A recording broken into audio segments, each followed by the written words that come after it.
FearScape Media Network, exploring the unknown, one podcast at a time.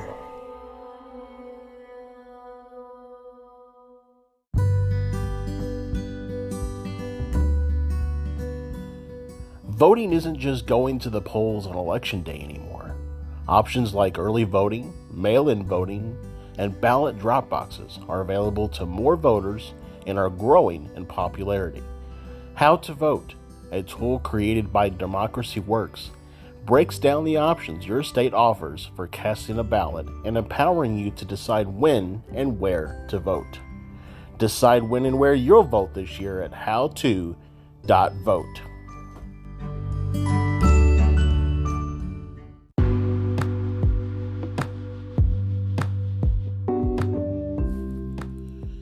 Hey everyone, Josh here from FearScape Paranormal Podcast.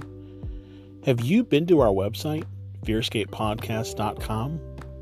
There you can check out our store with all of our awesome t-shirts, check out guests that have been on the show, listen to the podcast directly on the website, even donate and help us bring you awesome content. Please consider supporting us. FearScapePodcast.com.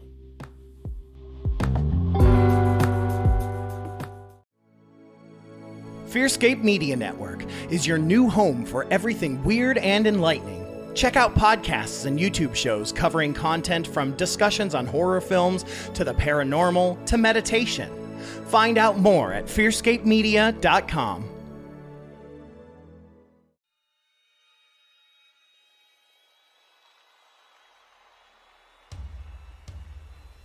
Hello. I'm so glad you could join us. I hope you brought your blanket to hide under. The spooky crew is going to discuss things and events from other realms. Ghosts, cryptids, aliens. Be sure to hold your blanket extra tight as the boys take you deep into the FearScape.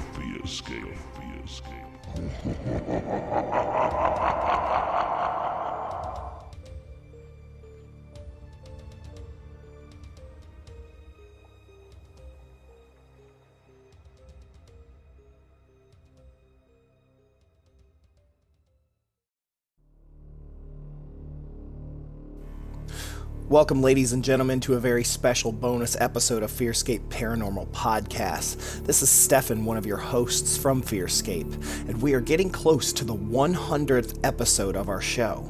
And to celebrate, we are premiering a series of episodes called The Road to 100, Days Gone By, where we let you listen to episodes from FearScape Past, from our old radio show, FearScape FM, and more. And there may even be a few surprises, things that have never even been heard before.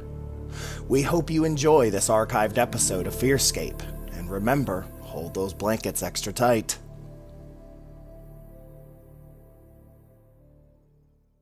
The following program is presented for entertainment purposes. WCHQ does not necessarily endorse the ideas presented.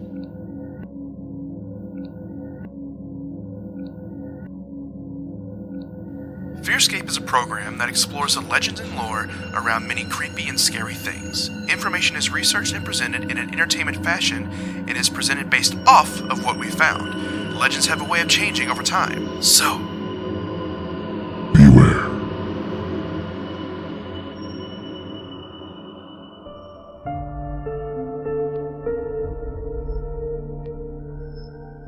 FearScape. Welcome, ladies and gentlemen, to FearScape FM. Your home for the creepy, the paranormal, and everything in between that kind of, haunt you at night, makes you feel weird. Yeah, for all the creepy, weird stuff here in Kentuckiana and beyond, I am your host, Stefan Gearhart, alongside my co-host, Brad McQueary. That's me, guys. That is. We're very excited to be here on WCHQ FM to share with you guys here in Kentuckiana all the weird stories that we come across and the things that we research here, Brad being our main researcher for the most part. Yeah, I try. But yeah, what we do, we want to share with you guys a little bit about our show for those of you tuning in. This is our first episode here. Like we said, we research all strange things that happen between hauntings, demon possessions, alien abduction, shadow governments, all the good stuff. Cryptids, like ghosts and goblins and ghouls. Oh my. The juicy stuff that your parents told you not to read about at midnight. That's right. And there is quite a bit of information. Oh, there's so much. In just Kentuckiana alone, as well as the extended Commonwealth of Kentucky and beyond. We're going to have us a blast. Oh, I'm excited. So to introduce ourselves, like we said, I'm Stefan Gearhart, and this is Brad McQueary. Not only do we do this, but we do a podcast version called FearScape. It is also all over the interwebs, so you can go ahead and check that out as well. But we also do improv comedy. And in the process of us doing improv together over the last 2 years, we found out something that we both really love. Yeah, we're haunted people. We are very haunted people. We are two people who very much believe in the paranormal, the occult, and hauntings of that nature, while also holding a pretty deep skeptical side. Oh, yeah. Even though we've had a number of things happen to us in terms of hauntings or UFO sightings or anything of the like, we still distrust a lot of it and question it because we want to know why. We want to know not necessarily the truth, but how did we get to this moment where we're like, this is the truth, or is it just made up? Yeah, and so on a road trip, we started talking about, somehow we got across weird ghost type stories that have happened to us. And because I told you about my alien story when I was like 7 years old. Yeah, and about little things that happened to us when we were a kid, and I shared about how I saw a ghost when I was about the same age. Yeah. And we started realizing how much we loved this stuff, and we were like, we need to do a podcast on this. Yeah, like anybody in 2018 does if you like something, or 2019 now. You just make a podcast. Yeah, and then we said, you know what? More people need to hear this. They do. And so we decided to do a radio show as well. And so, like I said, we research a topic, a specific haunting or abduction case or anything, or just a generic paranormal type topic. We research it and we share that information with you while also having a good time. Because like I said, we're improvisers with a troupe called Sidetracked Improv. Yes, and. Yeah, so we do improv comedy. We have a lot of fun, but man, we get spooked out. So welcome to FearScape FM. That's right. All scary all the time. That's right. Normally here we do a little bit of what we like to call creepy catch-up. But since it's the first episode, we wanted to just share with you who we were and a little bit of our experiences. Brad said that he already had, an alien sighting when he was 7 years old. I saw the ghost of my dead aunt around the same age. And we'll share those stories throughout the year. Whenever you guys listen, we're here every Sunday at 9 p.m. So make sure to check that out. And, we share those stories. They'll be there. And usually, here we'll discuss things that happen to us, during the week, because things tend to happen to us all the time. Oh, yeah. Whether it's, night hag syndrome or dreams or just weird instances where did we see something or did somebody tell us something? We got a lot. And we love to catch up with it. But I want to get moving here. Oh, yeah, absolutely. Yeah, I want to get moving.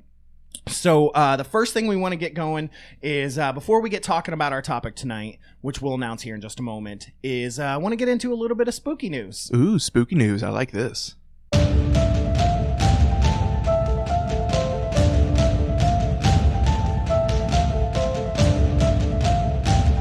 All right, here on Spooky News, each week we've got some sort of news of the weird. Okay, I have to take a pause real quick. You just got like super Anchorman there all of a sudden. Like your posture popped up and your voice got a little bit more tenor to it. You're like, here on Spooky News. Here on Spooky News. Give me the spooky news, baby. Now, here on Spooky News, we find a topic each week of the strange, the weird, the paranormal, whatever we can find of something that has happened, and we share that news with you. So the story that I have for you, Brad, tonight is one that I found on MUFON. Oh, and also, just so everybody knows, I don't know what these stories are ahead of time. He surprises me with them, so these are genuine reactions. Yeah, so I'm spooked out. No, so this is from MUFON, which is the Mutual UFO Network. I decided to go to their website. They have a really great website, and they any alien sighting or anything like that is logged. Well, one of the stories recently was about a military veteran who said that he saw a circle-shaped UFO. Yes, I love it when military veterans come forward with this. I do too. So the story goes that an Arizona witness at Buckeye outside in Arizona reported watching a circle-shaped object moving under 1,000 feet at high velocity that made no noise. Is this like when he was in service, or this is recent he witnessed this? This is recent. Okay. The incident occurred when the reporting witness and his wife were setting up a telescope in a local park on a full moon at 11:15 p.m. This past summer, June 28th. See, why aliens got to be ruining romantic picnics? Right, exactly. And the man said before the telescope was fully set up, a vertically aligned donut-ringed object with yellow-orange light surface appeared below the moon, traveling from southeast to northwest at extremely high velocity and low altitude, roughly around 500 to 1,000 feet. That's super low. Yeah, wow. Super low. He goes on to say the object made absolutely no sound, like we said, but at the closest approach was within 1 mile of his vantage point. Dang. And to add to this story... Oh, there's more. Yeah, the witness here, which, you know, they don't... On MUFON, they try not to give names because they don't want people harassed. But the witness is, however, a United States Air Force veteran and Special Operations Intelligence Analyst who previously held a top secret with caveats clearance. Why can't these things happen to us? Why do you have to have special military clearance to be able to witness these things? Exactly. Well, he's retired. Okay. Yeah. But, you know, one of the things that Brad and I have discussed through our friendship and through our podcast is that whether it's ghosts or aliens or whatever it is, it's kind of like all it takes is one experience. Oh, yeah. One. And it opens up your mind. It unlocks some sort of potential for you to see things. Almost like a third eye or something. Almost. You know, it's almost like, you know, you buy a Jeep, right? A Jeep Cherokee or whatever. Where's this going? Well, I'm about to tell you. So it's like you buy a Jeep. And all of a sudden, you start noticing Jeeps everywhere. Oh, okay. You know what I mean? And I feel like it's the same thing. You know, you see a UFO or something like that, and all of a sudden your mind now knows what to look for. Knows what a UFO is. And sees it. And here's a guy that has top secret, you know, access, all kinds of stuff like that. So he probably already knew what to look for. See, I've never seen the cylinder UFOs. All of my experiences have been the triangles / and pyramid shape ones. Yeah, mine have been the triangle and the square or rectangle. So you've never seen the circle ones either? No, I've never seen the circle ones. That's interesting. At least that I know of. I mean, I've seen the lights, you know, and things like that. Those could have been circular, but yeah, no, I've usually seen the triangles or a rectangular shape. That's weird because you know, in the movies they're always portrayed as the most common as the giant saucer shape. You know, Independence Day, all those movies. Mm-hmm. But the only time you see like a alien ship or a starship is like in Star Wars and stuff like that, where you see like the Star Destroyers and all that. Yeah, well, it's interesting because here's a little bit of new news for you that you don't know, Brad. Oh, fun! I started watching Ancient Aliens. Oh, you're in for a wormhole there, buddy. Yeah, I don't know why. After all these years, I've always made fun of it because my dad loves it. My dad is definitely an Ancient Aliens guy, right? I thought you were just stop there. He is an Ancient Alien. No, well, he might be. But no, I decided to watch it, and yeah, you see the circular shapes quite a bit. That's the whole reason. But you know, and to do some research for this show and things like that, that's why I started watching it. But it's definitely very interesting. But yeah, so that's the news. I mean, I don't doubt that this guy, Arizona, is a hot spot. It really is. It's an absolute hot spot, much like New Mexico. Hot spot for UFO activity. Not sure why. Yeah, my next question would be the why, because you got your Roswell and stuff like that happened in that was in Nevada. No, but Roswell's in New Mexico. Roswell is New Mexico? Yeah, Area 51 is in Nevada. Gotcha. Mm-hmm. I'm dumb. My brain don't work right now. No, I had a migraine earlier. I'm hardcore on aliens right now. So. Or you can imagine me with the big hair. Aliens.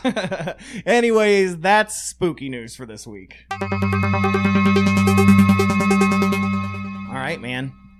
Let's get going on, man. We've got an interesting episode this week. Let's get it popping, baby. Let's get it popping. We are going to be talking this week about Waverly Hills Sanatorium. Yes, and if you're from the Louisville area, which if you're listening to this, you are, then you know probably a little bit about Waverly Hills. It's one of the most common haunted locations, not only here, but when you look at it from a national perspective, Waverly is considered one of the most haunted locations in the world. Yeah, every year it makes the list of most haunted place in America.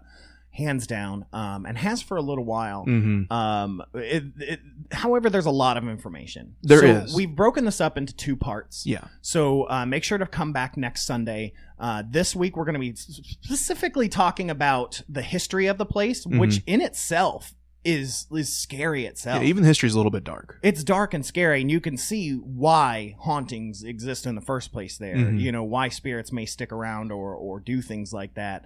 But we also want to remind you, as we said in the disclaimer in the beginning, you know, the research we find is just what we found. You know, we can only discuss the things that we found, and we know that sometimes what we're talking about may not be accurate, especially when talking about legends and hauntings and stuff, because those change depending on who the person is that you've told or talked to, and things like that. And sometimes the history is skewed. I know even researching this, we found so many different sites with conflicting information. Oh, yeah, especially next week when we get into the hauntings and stuff like that. You know, that was the hardest thing for me to research, because you go from Waverly Hills official website reading a story or a legend, and then you go to another website or another article, and the legends are similar, but there's certain details that are changed. And depending on who you talk to, depends on what legend they've heard before. Exactly. So we definitely recommend, if you want to do a really deep dive on Waverly Hills and not just our little book report that we pretty much have here, definitely reach out to Waverly Hills themselves, talk to their historical society. They'll be able to dive into, like, you know, like a college essay length if you want. We're just sharing with you the information that we've found. Exactly. In books and on the interwebs. Interwebs don't tell any lies. And also we want to remind you guys to stick around after the show. Towards the very, very end, right before we say our goodbyes, every week we will share with you a listener story. So this gives you an opportunity as a listener to send us stories. We'll give you information on how to do so. But this week we've got a listener story from a listener to our podcast named Josh Rutledge. And so we'll be sharing that one at the very end. So stick around for that. And let's go, man. I'm ready. Hit me up with some Waverly history, Brad. Let's hop on into the beginning of Waverly Hills. So the land that is actually known today as Waverly Hills was purchased by Major Thomas H. Hayes in 1883 to be the property that would accommodate the family's home. But at the time, it was not called Waverly Hills. That is something that we'll actually get into here shortly. Oh, really? Mm-hmm. It was just land. So it was just called The Hill. I mean, might as well. One of the hills. One of the hills, because the part of town this is in, there's nothing but hills. Yeah, it's so this is near the south end. This is off Dixie, off East Pages, that kind of area. For those of you in the Louisville area listening. So the issue with where their new home was located, though, is it was very far away from any existing schools. So like any father in the 1880s, he decided, hey, I'm just going to go ahead and build a school myself. So he built a school. So nowadays people are like, you know what, I'm just going to go ahead and homeschool my kids. Back then they were like, you know, I'm just going to build a school. I'm going to build a school, then I'm going to hire a teacher to teach at that Because it's the late 1880s. School. I'm going to have 14 children. I mean, that's essentially an entire graduating class for most private colleges. I'm going to have mother teach all of these children. Now, it was just a one-room schoolhouse, and Major Hayes hired Lizzie Lee Harris as the school's teacher. Now, at the time, the land and the school did not have a name, as we said, but Lizzie Lee Harris had a fondness for a particular author. So, Miss Harris loved the works of Sir Walter Scott. Ooh, I love Walter Scott. I know that's one of your favorite artists, or authors. He's got some deep cuts. He's got some deep cuts. He goes real deep in the he's a the rapper bar. and a poet. Dude, he slammed some 616 bars, know what I mean? Now, her favorites were mainly the Waverly novels, first published in 1814. So when Miss Harris took over as a teacher for the school, she lovingly named the school Waverly School. Major Hayes loved how peaceful, and that's a weird thing to call this land knowing what it is today. Oh yeah, for sure. The peaceful sound of the name, and decided to name the entire property Waverly Hill. Awesome. So, now we're going to get into the actual original sanatorium. So before we dive into the creation that would become the Waverly Hills Sanatorium, I would like to first explain the difference between a sanitarium and a sanatorium. Oh yeah, I mean, I don't even know which one I said at the beginning of the episode, if that tells you anything. I think you said sanatorium? I don't know. Maybe sanitarium? I don't know. I'm interested because sanitation? Now I don't know. I assume they were the same thing. So, you're not wrong though, because they actually mean the exact same thing. It's all about the intent. Now, the reason that sanatorium is used rather than sanitarium is simply because one of the founders of the National Tuberculosis Association, which we'll just call ATAN, or ATA at this point because it's way too long to say, wanted to coin a term that was distinguished from Sanitorium, which Sanitorium pretty much just means a health resort. It's like a spa. Yeah, a place where people kind of go for, just... Go get your toes did, get some cucumbers on your eyeballs. Yeah, get a massage just a place from a to big relax. Turkish guy. You got like mental elements, stuff like that, just somewhere just to heal. Sure. Like a real easy healing process. Now, as many Louisville natives know, TB is a huge issue here. It still is to this day, but that's why we vaccinate. Right. Vaccinate your kids. Now, with TB having no cure at the time, they had to rely on the victim's immune system to kick in and beat the virus itself. So, sanatorium was derived from the Latin verb sanare, which means to heal, rather than sanitize, which means health, officially changing it from health resort to a healing resort. And resort sounds very exotic for this place.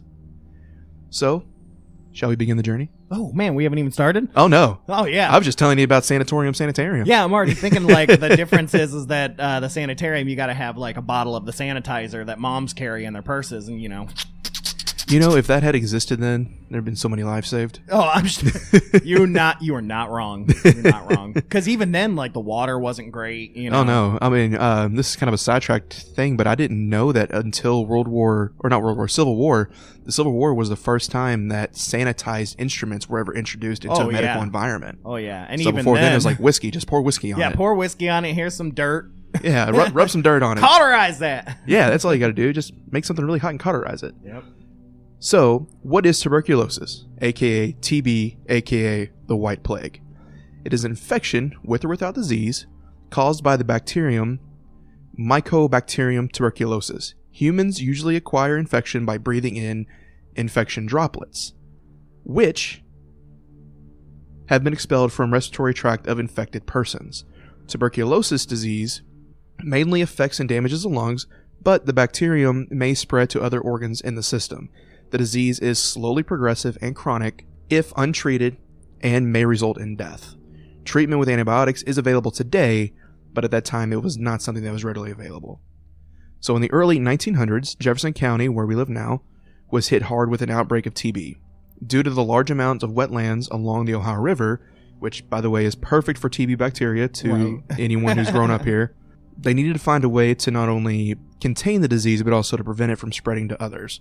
Now, at the time, they believed that fresh air was the greatest way to combat TB. So, in 1908, the Waverly Hill property was purchased by the Board of Tuberculosis Hospital, keeping the name Waverly Hill, and in 1910 opened up the 2-story wooden Sanitorium, gotta get that right, which consisted of an administrative / main building and 2 open-air pavilions, each housing about 20 cases. What happened to the army dude? He had passed away, I believe, and then his family had sold the property. If I remember this right, because I didn't go too much into him, but he had passed away, and then his family sold the property. Okay. So with the property being so high up elevation-wise, it was perfect for what they were trying to accomplish here. I mean, I guess because it was already cleared away and things like that, because I'm like, there's so many other hills. There are. I don't even know if Waverly is the highest. I don't have that answer. Yeah, I don't have an elevation map just sitting in front of me for this one. But yeah, I guess it's because it's already cleared. There's already, the work had already been done. Yeah. And you already got a little schoolhouse there, a home, some things like that. So that makes sense. Yeah, and it was a lot of land too. So in the early part of 1911, the city of Louisville began to make preparations to build a new Louisville City Hospital. Now, when the plans were made, they initially did not include anything for a treatment of TB. So the Board of TB Hospitals was given $25,000, which equates to about $627,000 today, to erect a hospital for the care of the advanced cases of TB. Right, because TB is pretty contagious, correct? Yeah, it's very contagious. So they just didn't know how to deal with it. And, I'm sure they didn't want just to put you next door to a guy that's got pneumonia. No, not at all. So on August 31st of 1912, all TB patients from the city hospital were relocated to temporary quarters, aka tents, on the ground of Waverly Hills while they awaited the completion of the hospital for advanced cases. So how long do you think it took them from the time that they arrived on the grounds for the tent hospitals until they were officially able to be moved indoors? I would say, so they've got to build a hospital. Yeah, the hospital is being built. I would say a year. No, not that long. So the wait, because they're intense? No. So they wouldn't even move them up there. So I would have said like 2 months. Yeah, it was December. In December that same year, they would be able to move the advanced cases into the new facility, which was about 40 patients. And then in 1914, a children's pavilion was opened, which added another 50 beds. Jeez, so they were just like, y'all are going to stay outside. All right, we know. Well, I guess because they want the fresh air. Yeah. But still, like, it's rainy. If it's open in December, it got cold back then. So it's probably already cold in the beginning of October. And they're just hanging out in tents with an old wood-burning stove. And that's the thing, too, is like we read this and we're thinking, oh, how primitive was this? Right. But when you go back and look at pictures, it is actually an okay condition for them because they were larger tents. They're not just like small tents. Yeah, they're not like teepees or, just... And that's kind of how I saw it in my head was like teepees. Right, no, or like one of those tent cities or something like that, no. Yeah, so they did have like wood-burning stoves and stuff like that to keep the patients comfortable in the tents. Right, you think more like the Romans and stuff, those tents where they kept the king or the general in, where it basically looked like a home. Yeah, exactly. I mean, you got to think our military, whenever they go to posts and stuff like that, they have these kind of tents back then that had the heat and all that stuff that they needed. Now, the Children's Pavilion was not just for sick kids, but also the kids of TB patients that could not care for the kids themselves. Now, at this time, the hospital had the goal in mind of adding a new building every year to house the ever-increasing number of TB patients. So, man, we've got kids, right? You're saying that have TB, but also children that are just children of TB patients. Yeah. God, those poor kids. I mean, you talk about already scary. Yeah, and they did keep them separated. Oh, yeah, I was about to ask that. I was like, I wonder separated. how many kids, non-TB kids, ended up getting TB, and dying. Yeah. It was definitely a very scary time. Something I found out through family is we actually had relatives that were at that hospital during I think it was in the 1920s. Wow. So they were actually in there. My grandmother, before she passed away, I believe it was her grandmother that was in there. And she doesn't like talk. When she was still alive, she didn't like talking about it. God, isn't that crazy? Yeah. Like, even after all these years, and this isn't even the haunting part. No, this is just the history. Like, it is what it is in the building. How different medical care was back then. Oh, yeah. Like, just the... what's the word I'm looking for? The lack of care, because the lack of understanding in a lot of ways, and the lack of lawsuits at that time. Yeah, and you gotta think, just to piggyback off what you said, TB was fairly new in terms of contagion. So they were, as people were dying from it and catching it, they were still learning about it. Yeah, and trying to figure it out. Yeah, it reminds me very much of HIV and AIDS in the early 80s. Yeah, how they're kind of like widespread real quick. Yeah, and they didn't know what to do with it. Originally, they called it GRID, and they just didn't know what it was and what it did, and they kept learning, and it's just crazy. It's insane to think that that's still something that happens, when we get these new plagues or new things that in the process of learning, there's a possibility of losing those people as well. Yeah, it's pretty insane. And just to give you an idea of how deadly TB was, the Louisville Times is quoted in December 5th of 1928 as saying, during the World War, TB killed more persons than shot and shell. Wow. And that was, I did get the verification on what that means exactly, and nationally. More people died nationally from TB than actually died in the war itself. Wow, that's insane.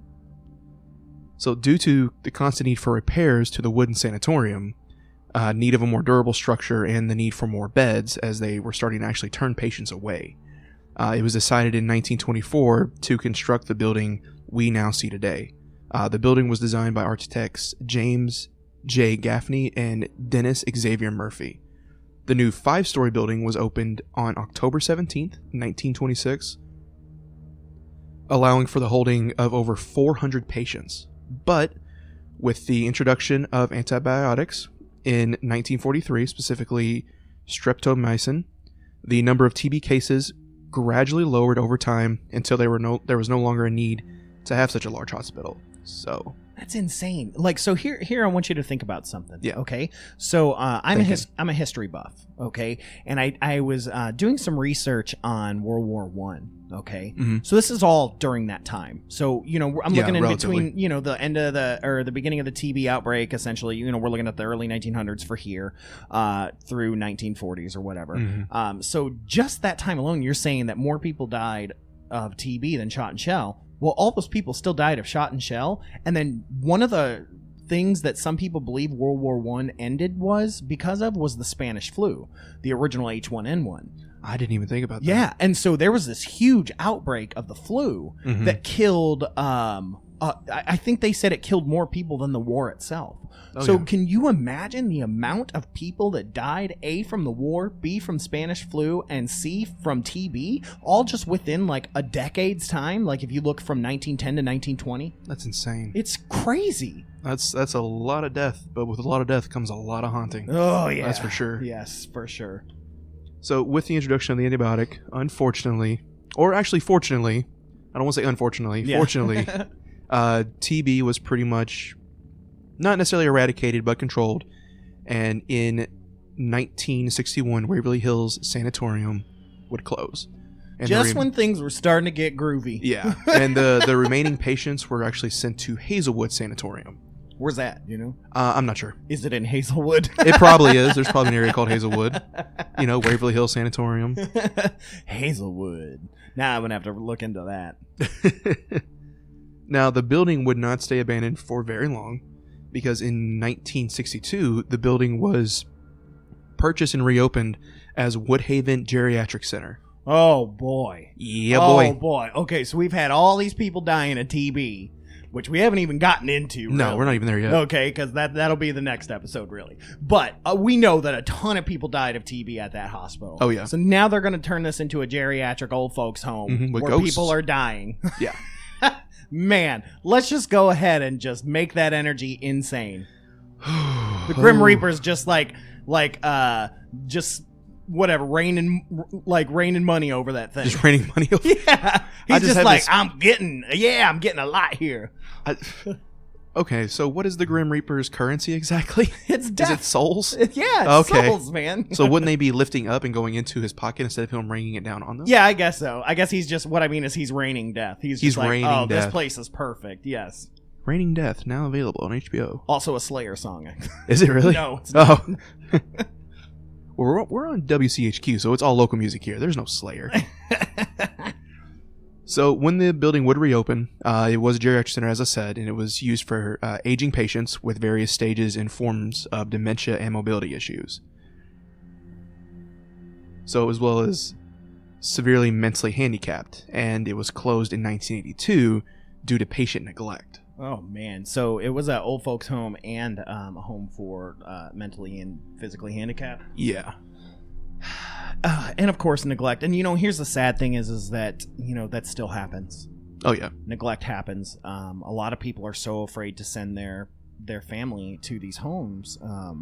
I talk to my sister about it all the time, because our parents, of course, they're getting older and older and older. And one day we're either going to have to move them in or send them to a home. And my sister, who's a nurse, she's just like, no, you can't send them to the home. And here, this is 2019. Yeah. Okay. So imagine back in the 60s, no. I mean, I guess at that time, maybe due to the lack of things like social media and stuff like that, the neglect probably wasn't as well known. It probably took a while to find out. Well, about yeah, it. that was the whole point, was that it was so secretive. I mean, even now it's secretive. That's the thing. Yeah. People are just aware that it happens now. You know what I mean? But it's still not out in the open. Grandpa's going crazy. He's saying that his nurse is hitting him. That doesn't seem likely. Exactly. Yeah. But they give him good food. But yeah, so here we are. So now we're through the 60s and beyond. Mm-hmm. We've had all this death from TB. We've had who knows what kind of death happened beforehand. We don't know if there were Native Americans that were there that had who knows? I mean, we don't know that history that could have happened on there. There could have been even more death there. Could have been a ritualistic site. Who knows? You've got the army dude. He's probably died up there. all the TB patients, and now these patients from this home, who a number of them I'm sure passed away. So already I'm sure the count is insane. Oh yeah, I'm sure it is. The amount of people that have died in this small area. And then to make it even worse, when you're the death of TB and then a geriatric hospital, you're like, okay, how's this energy building up?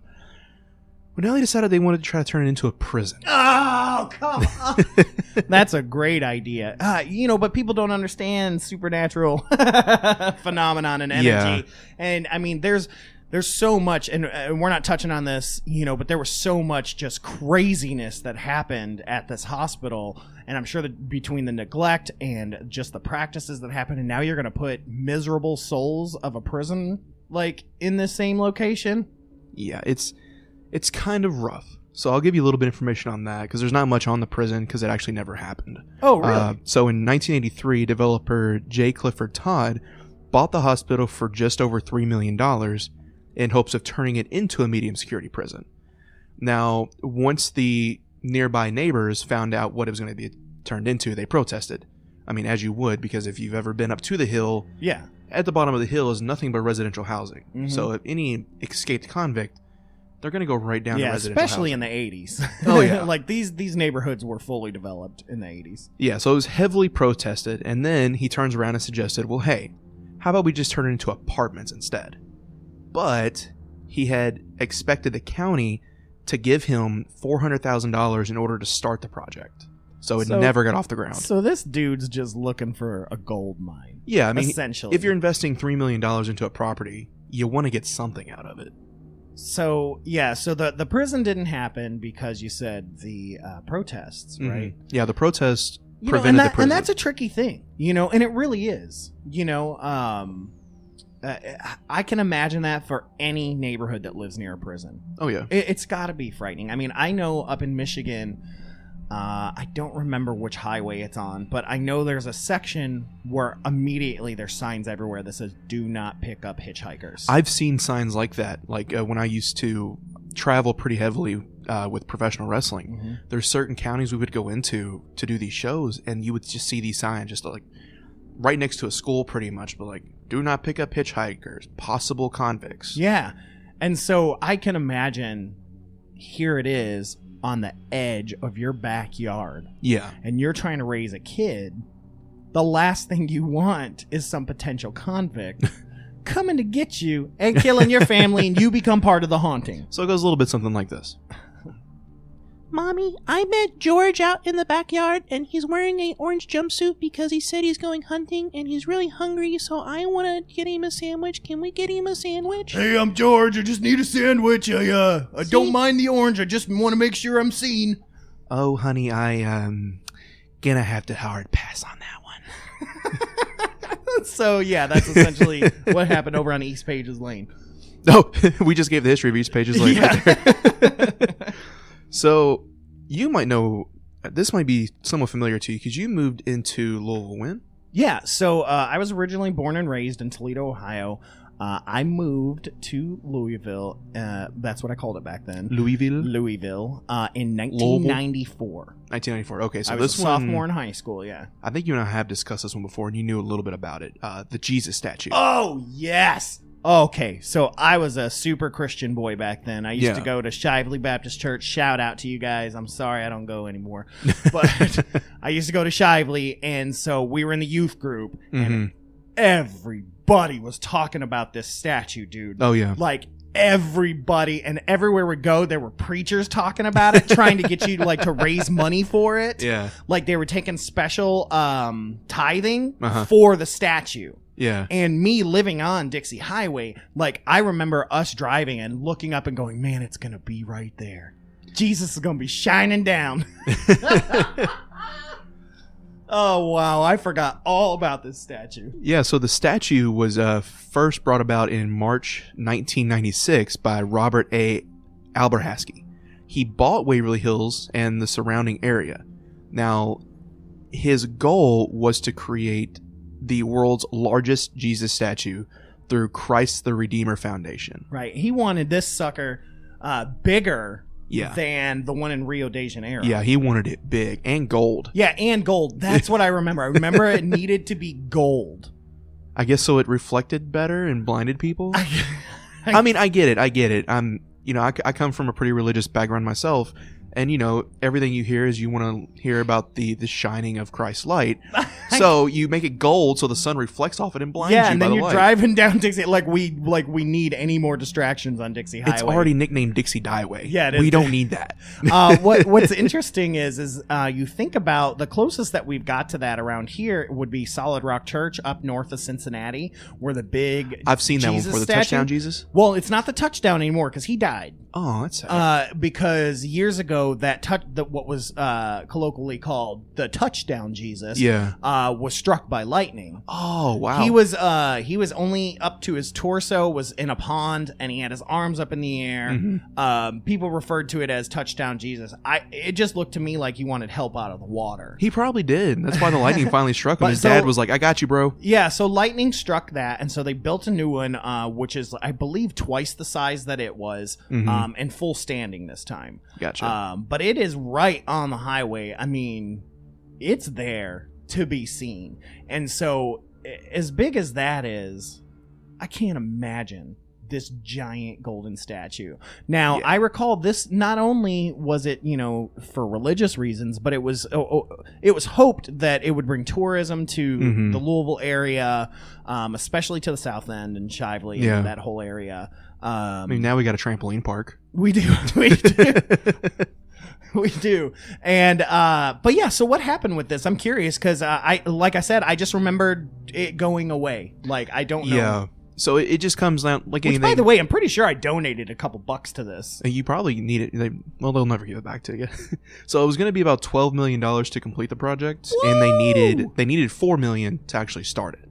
So this dude bought it off the prison guy, right? Yeah, he bought it off the previous. So the guy that wanted the prison, he's like, thank you, Jesus. Yeah, literally, thank you, Jesus. Statue. Unfortunately, he only raised $3,000 of the $4 million needed. So in 1997, the entire project was just scrapped. So to give you an example, I graduated high school in 1997.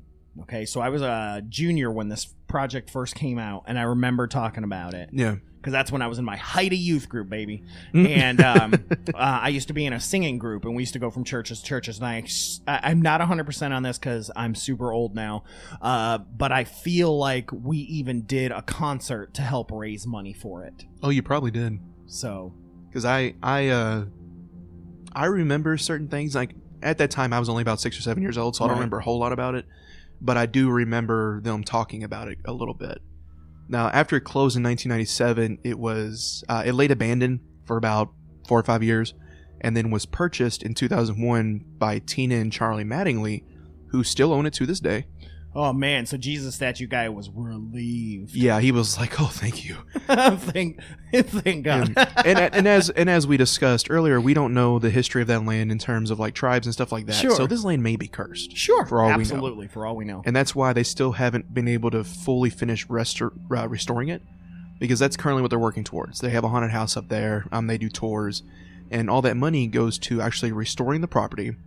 And at some point, when they get enough money to do so, they do want to turn it into a 5-star hotel in which I will be staying. Yeah, I absolutely love that idea. I'll be sad to see some of the things go. I hope they keep certain things, but I think that's very, very exciting.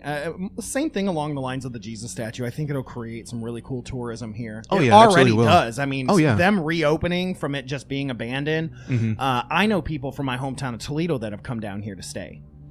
I've been in the facility a few times, and we'll talk about the next episode. My experience with doing investigations. I have yet to be up there because when I was a kid, around the Jesus statue time and a little bit before, we used to try to sneak up there. Yeah, don't do that now. Yeah, don't do that. Well, don't do that then. I got caught every single time. And one time, I get up there and a security guard or a cop catches me. I'm trying to duck under this fence. He catches me. I rip my back open and then roll down this hill.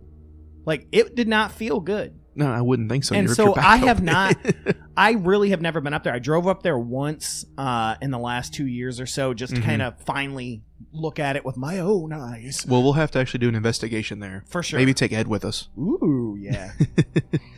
So right now they're currently, as I said, working to restore it.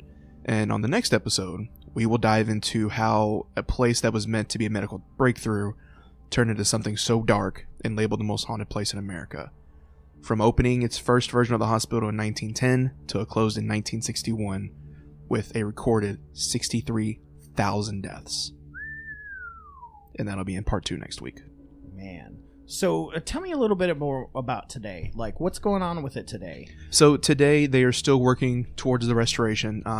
From what I've read and seen so far, they have actually started putting windows on the interior of the building. So the actual airways, which we'll talk about next episode as well, that helped with like the healing and stuff like that. There's no windows there yet, but they are starting to put windows on the interior of the building in hopes of starting to turn it into a hotel. It's going to take a while, right? Because they need a lot of money to do it. Right now, I know they do like overnight tours. They do overnight tours. They do their haunted house every October. They have a concert series there that they bring in. It's like the Sounds of the Underground. They bring in like metal bands and stuff like that. Cool. Yeah, and I know they do like light shows. Yeah, they do a Christmas light show, Halloween light show. But from what I've gathered, most everything is untouched in there. So it's like still the old graffiti that, you know, like people had gone up there and done, and, you know, things they kind of have left it that shell. Yeah. In terms of the investigations and stuff like that. So this is pretty popular. So for a long time, Ghost Hunters on Sci-Fi Channel did their live Halloween show there. Yeah. Like a lot. As well as we've talked about Ghost Adventures. They've been there. A number of them. There's a documentary of, I believe, the Louisville Ghost Hunters, where they did their own investigation. Yeah, that's actually who I did an investigation with there. Oh, was Louisville great. Ghost Hunters. Yeah, we've got some friends, and we will absolutely have some of those guys on here. Oh, yeah. To talk about some of their experiences, not just with Waverly, but with a lot of different stuff. Oh, yeah. Baxter Avenue Morgue is one we'll have to get to in the future. That one, for sure. I would love to go to that as well. That one haunts me to this day. So they also do, you said a haunted house, but you more traditional scare, like, boo! It's more of a jump scare type haunted house. So it's a, you know, so they have like people dressed up and stuff like that. I wonder, have you ever been to that? Yes, I have. Do they do themes of the hospital? They do. The woman from 502 part of the haunted house, I don't know if they still do it. It's been about 10 years since I've been. But that was one of the most haunting scenes I've ever been in inside of a haunted house. Right. That's something that I love that's unique to Louisville, that I haven't seen in anywhere else that I've lived, are local legend themed haunted haunts. Yeah. Like, because, you know, there is the Goat Man of Pope Lick. Yeah, was that this year they just started doing that? that? No, that was 2 years ago. 2 or 3 years ago, because I went to it. It's awesome. Yeah. But the whole thing's themed around the Goat Man. Of course. You know, and then here we've got Waverly, so it's themed around Waverly, Baxter Avenue Morgue. And I think that's really, really cool to showcase some of that local legend and turning it into that, you know, tchotchke cheesy type haunted house. I just think it's really cool. And if anybody is interested in either looking up a little more of the history itself or seeing if they have any upcoming openings for overnight stays, they do overnight stays now. Found that out. They do overnight stays, investigations, anything like that. You just visit their website at therealwaverlyhills.com and you can find all their booking information, their schedules, and events on there. Oh, okay. So, yeah, you get on there, check out their events, their schedule. Is their history on there as well? Yeah, some of their history is on there. They don't put it all on there because when you actually go and do the tours themselves, they throw a lot of history on you in person. Great. And that's where I learned a lot of my stuff from, was doing it in person. Oh, cool. Yeah, so check that out. Check out their Facebook page or anything like that. Man, so let's wrap this up. Yeah. Okay.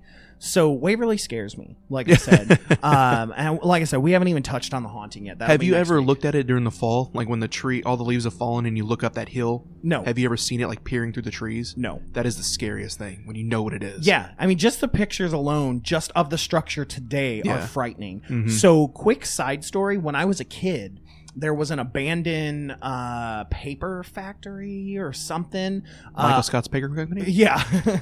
There was like an abandoned paper factory, more like a distribution center, not like, you know, like smokestacks and stuff. No. But it was a couple blocks from my house, and it had been abandoned since I was born. I mean, we had never seen it not abandoned.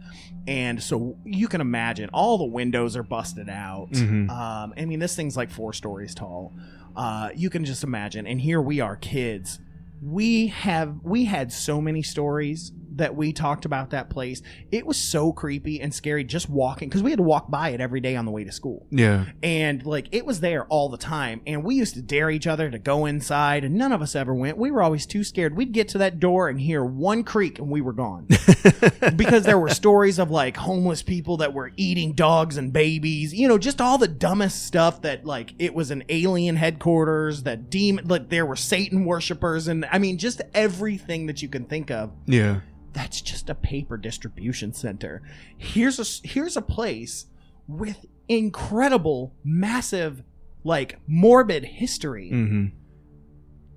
And it just emanates scary. Oh yeah. Like, and I think that's one of the reasons it scares me so much, is because, like I said, it just emanates scary. Mm-hmm. You know, here's this building I grew up with, and it's nothing compared to Waverly Hills. Yeah.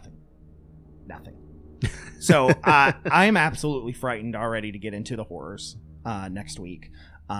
Please listen to the horrors next week, because that's when we're going to be really getting into the creepy of Waverly and all the legends and stories of that. But we wanted to make sure to do some history here. Yeah, absolutely. And I'm very thankful for that, because it helps give us a foundation for why the things that possibly happened there happened, or why these hauntings happen. And we'll talk about this more next week, but there's different types of hauntings. We've got residuals and intelligent and things like that, and we're going to see the differences in those. Oh, absolutely, we will. So what about you? How do you feel about all the history here? With growing up in Louisville and kind of knowing about Waverly Hill since as far back as I can remember, I feel like there's a lot more to the history that just wasn't recorded. And I would, for sure. I would love to know, 63,000 deaths is a lot of deaths. Yep. And I would love to know, kind of, is that all just from the tuberculosis itself? Were there other things that happened in that hospital we don't know about? Was there neglect? And then also, even after, 1961, when it became a geriatric hospital up till now, there's no telling what's happened inside that building. Oh, when it laid abandoned, there's no telling. When it laid abandoned, I mean, I know when we were kids, we always heard tale of people going up there and doing drugs, and of course, satanic. I mean, Louisville is like famous for like satanic. I mean, the stuff you've ever heard the stories of Iroquois Park. Oh yeah. Stuff like that. So who knows what happened up there? Who knows how many chickens died up there? Oh goodness. For the sake of voodoo. Well, I can say when Kane's chicken came to Dixie Highway, lots of chicken died because of me. Amen. But yeah, so please, next week, can we give them a little tease of what's going to be happening next week with the horrors of Waverly Hills? I will give you one tease, and I'm just going to say it. The Creeper. The Creeper? Oh, and the death tunnels. That's the one thing I remember hearing. Oh, so death tunnels and the Creepers. It sounds like a lost Harry Potter book. Yeah, Harry Potter and the Death Tunnel Creeper. Yeah. Copyright claimed, it's ours. Yeah, Don't do it. It is absolutely ours. But yeah, so make sure to tune in to 100.9 WCHQ FM for FearScape FM Part 2 of Waverly Hills. We're going to talk the horrors.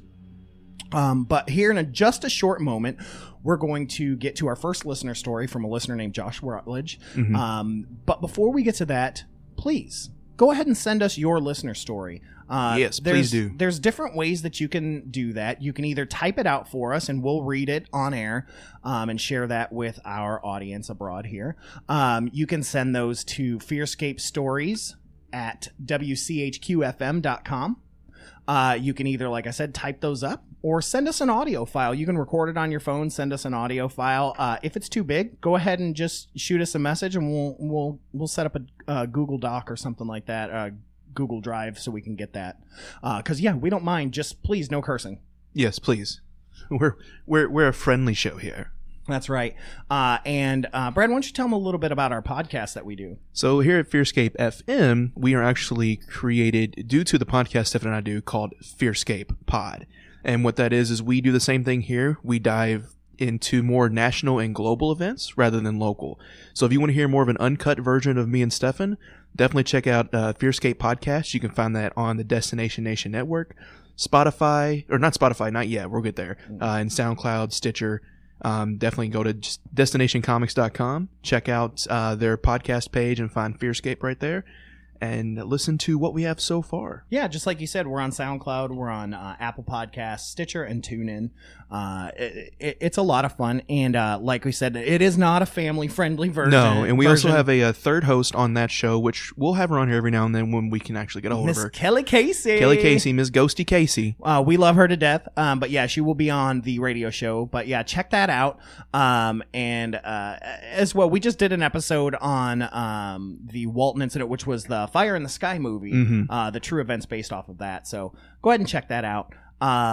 Go find us on our social media, not only WCHQ social media, but you can also find our FearScape, where we're going to share stuff from the FM show as well as the podcast on Facebook.com/FearScapePod or at FearScapePod for Instagram or Twitter. And if you kind of want to follow just Brad and I to see what we're up to, we're both comedians. We like to have a lot of fun. You can follow me on Instagram or Twitter at improvislaw. That's IMPROV is law.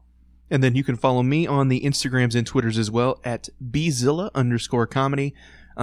More Instagram than Twitter. Twitter upsets me sometimes. People say mean things. It does. Well, it's all social media. Everybody says mean things. Yeah. But a lot of times we talk about things, and we'll go ahead and post things that we find sometimes, pictures or things like that. We like to post those things for you on the social media. So go ahead and just look for those things as well. Don't forget that you can stream this episode on WCHQFM.com. You can stream this episode if you want to go back and listen before next week, or you want to share with your friends that you liked this new episode. We're trying to put this out there and get this out there to Louisville and beyond. So go ahead and share that. And let us know in the comments what you think about it. We're very curious. And if you, like I said, if you have any topics you think that are interesting for us to talk about, especially topics of hauntings or abductions or anything like that within the Kentucky, Indiana area, please let us know that as well. So let's get to our listener story. Ooh. Okay. This comes from a listener. His name's Joshua Rutledge. This comes from Shelbyville, Kentucky.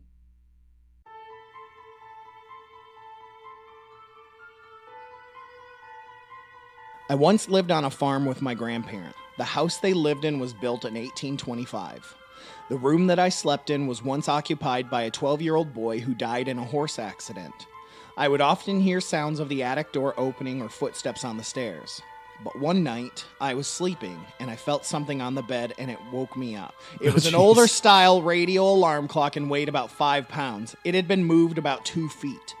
The next morning, I got up and went to work. When I came home, I went up to my room, and there were 2 children's books lying on my bed. I asked my grandparents if they had been in my room, and both of them said no. I decided that the ghost of the boy just wanted me to read to him, so apprehensively I did. And things seemed to be much less active in the room after that.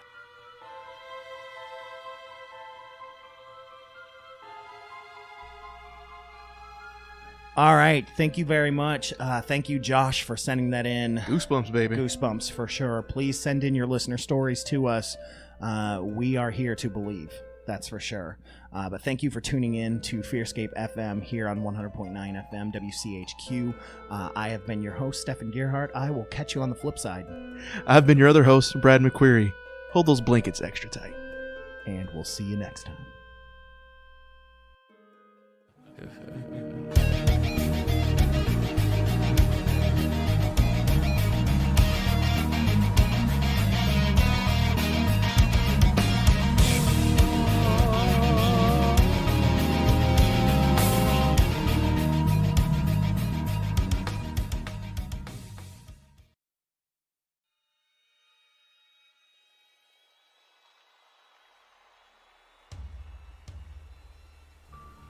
I'm so glad you were able to join us for that horrifying discussion. I hope they didn't frighten you too much. Tune in next week for even more research into the nightmarish and haunting creeps and spooks that we tell ourselves don't exist, but we know they do. Make sure you have your blankets, that you hold them extra tight. Next time on FearScape.